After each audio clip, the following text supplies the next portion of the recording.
Hello and welcome to the Evo India YouTube channel, and say hello to the all-new TVS Jupiter 110. TVS has significantly reworked the scooter for 2024, and in this quick walk-around video, I'm going to be telling you everything that's new. But before we proceed, if you do like this video, give us a thumbs up, share it with like-minded enthusiasts, and don't forget to smash that bell icon to stay notified for all of our video drops. Now let's start with the design of the scooter, because the overall silhouette of it is pretty similar to the Jupiter 110 that it replaces, but when you start looking closer, the changes are quite significant. Now starting at the front, this is the top-end model. Bear in mind, everything I'm talking about is for the top-end model. You get this nice LED bar strip that goes all around the front. You have a similar bar strip at the rear as well.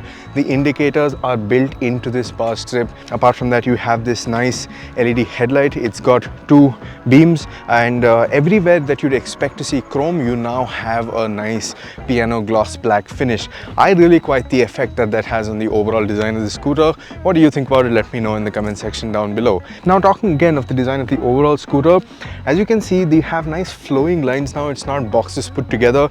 All the lines flow nicely into each other. You have 6 colors to choose from. This and the bronze are the more premium offerings of the 6 colors. You have 4 other colors to choose from. They'll be on your screen right now. Apart from that, in terms of the changes from the chassis point of view, you have quite a bit going on over here. The main frame and the main architecture of the chassis has been pretty much borrowed from the Jupiter 125 that launched back in 2021. And what effect that should have in terms of handling is make it a little more agile, because the weight is lower and more forward biased, so it should allow you to get into corners, get out of corners, handle traffic a lot better.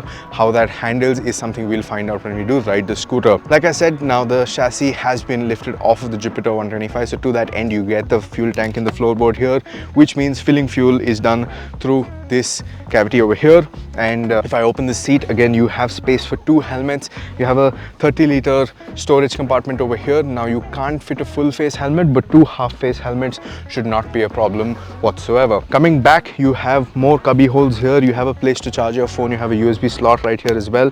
This pocket is large enough to fit a water bottle as well, so it will come pretty much in handy when you're out buying groceries and whatever. And you also have a luggage rack, luggage hook over here as well. Now coming to the motor, that's where you have significant changes as well, because despite having the same 113cc displacement, the engine is heavily worked on. There's a lot going on over here that's different from the previous Jupiter. Now in terms of the power and torque figures, you have 7.9 bhp at 6500 rpm and 9.2 newton meters of torque, but that torque figure can go up to 9.8 newton meters in short bursts of time, because this does have a hybrid assist system, so a small electric motor with a battery that does sort of aid the ICE powertrain. This also is claimed to improve efficiency across the board by around 10%.